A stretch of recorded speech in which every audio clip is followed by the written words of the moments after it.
فرش التراب يضمني. وَإِذْ قَالَ لُقْمَانُ لِابْنِهِ وَهُوَ يَعِظُهُ يَا بُنَيَّ لَا تُشْرِكْ بِاللَّهِ.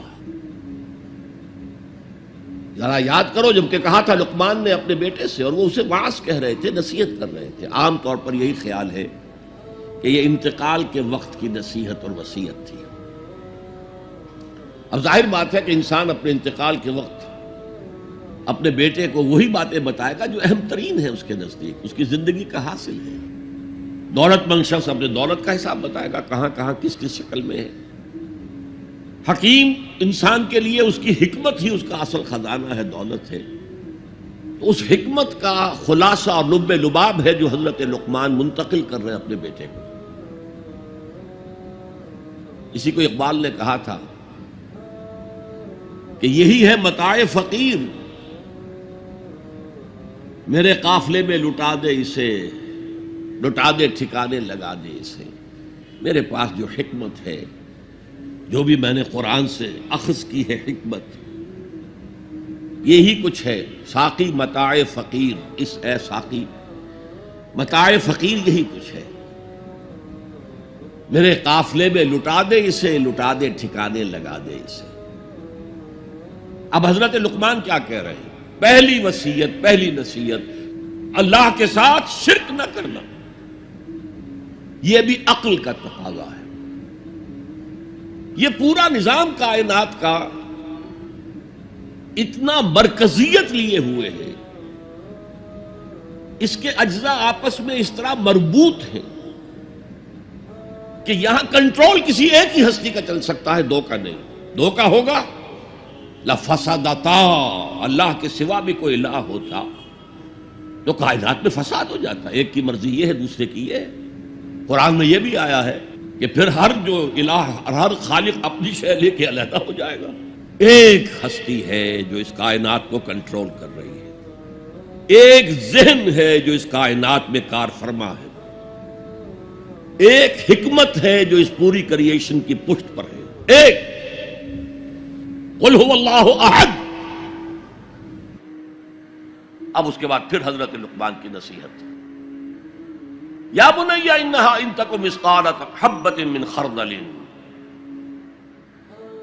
اے میرے بچے، انہا اس میں عمل کا معاملہ ہے. عمل سیئہ ہو یا حسنہ ہو، ہا کی ضمیر مؤنث آئی ہے. انہا نیکی ہو یا بدی ہو. انہا ان تکو مثقال حبۃ من خردل، اگر وہ رائی کے دانے کے ہم وزن بھی ہو، پھر وہ نیکی یا بدی. فتکن فی صخرۃ، کسی چٹان کے پیٹ میں گھس کر کیا گیا ہو. او فی السماوات، یا فضاؤں میں کیا گیا ہو، خلاؤں میں کیا گیا ہو. او فی الارض، یا زمین کے پیٹ میں کیا گیا ہو. یات بہ اللہ، اللہ اسے لے آئے گا. کائے کے لیے لے آئے گا؟ جزا و سزا کے لیے لے آئے گا. انسانی اعمال میرے بیٹے یہ جان لو ضائع ہونے والی چیزیں نہیں ہیں. ان کے بدلے نکلیں گے، ان کے نتائج نکلیں گے، ان کے بدلے مل کر رہیں گے. چھوٹی سی چھوٹی چیز بھی، رائی کے دانے کے ہم وزن بھی ہو. مثقال ثقل سے بنا ہے، ثقل کہتے ہیں بوجھ کو. تو اگر وہ رائی کے دانے کے ہم وزن بھی ہوگا تو کہیں نہیں چھپے گا. اسی لیے آیا تھا فَمَنْ يَعْمَلْ مِثْقَالَ ذَرَّةٍ خَيْرًا يَرَهُ وَمَنْ يَعْمَلْ مِثْقَالَ ذَرَّةٍ شَرًّا يَرَهُ. کسی نے اگر ذرے کے ہم وزن نیکی کی ہوگی وہ بھی اپنے سامنے پائے گا، اور ذرے کے ہم وزن کوئی بدی کی ہوگی وہ بھی سامنے پائے گا. ان اللہ لطیف خبیر، یقیناً اللہ تعالی لطیف ہے، باریک بین ہے، اور خبیر ہے، باخبر ہے، ہر شے سے باخبر ہے. لا یخفی علیہ شیء فی الارض ولا فی السماء، کوئی شے اس پر مخفی نہیں ہے، نہ زمین کی نہ آسمانوں کی. تیسری نصیحت، یا بنی اقم الصلاۃ وامر بالمعروف وانہی عن المنکر واصبر علی ما اصابک. اے میرے بچے، نماز قائم رکھ، اب نماز سے مراد کون سی نماز ہے؟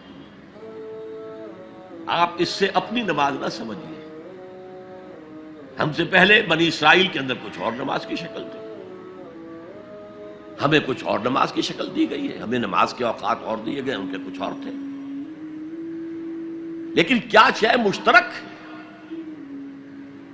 اللہ کے ساتھ ایک لا لگانے کی شکل، اللہ کے ساتھ تجدید عہد کرتے رہنا، اللہ تعالی کے ساتھ ایک تعلق قلبی اور ایک ربط ذہنی برقرار رکھنے کا کوئی نظام ہونا چاہیے.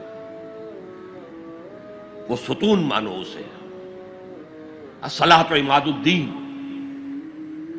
تو نماز قائم رکھ، میں نے ترجمہ رکھ کیا ہے، کر نہیں.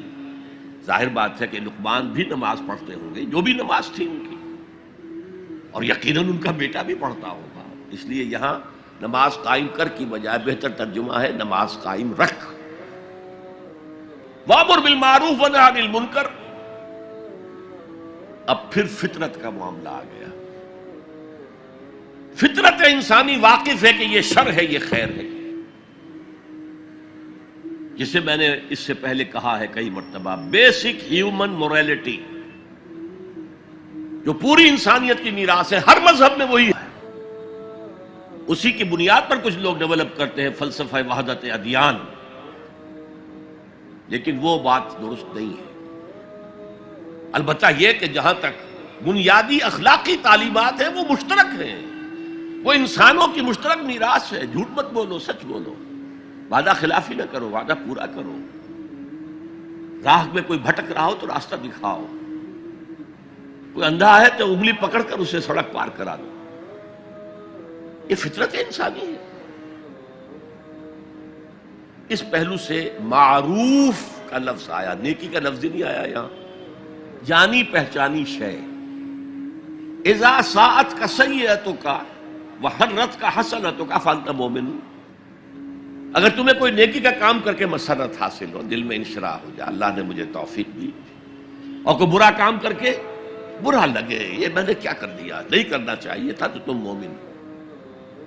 تو معروف شے ہے، جانی پہچانی چیز ہے نیکی، اور منکر ہے، فطرت انسانی ابا کرتی ہے برائی سے.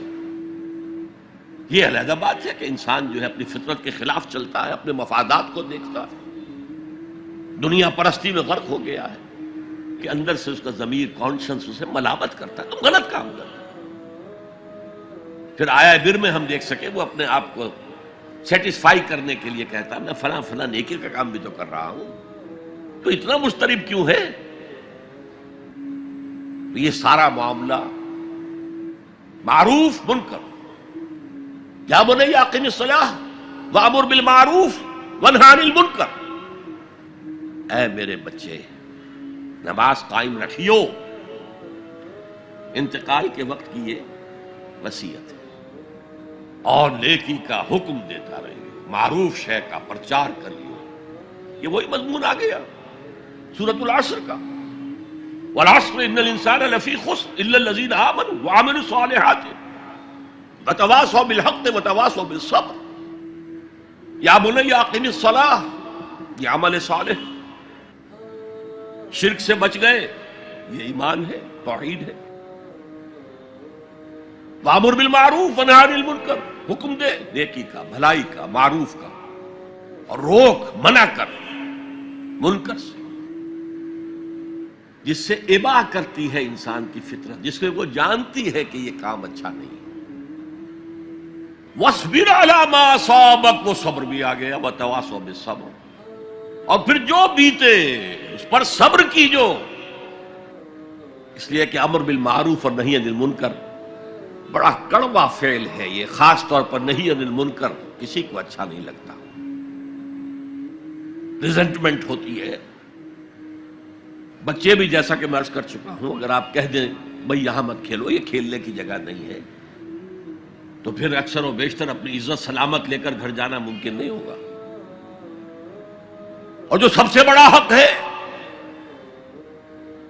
یہ زمین، یہ کائنات اللہ کی ہے، وہ اس کا حاکم ہے، اس کی حاکمیت قائم کرو. تو جو خدا بنے بیٹھے ہوں اپنی حاکمیت کا سکہ چلا رہے ہیں وہ برداشت کریں گے؟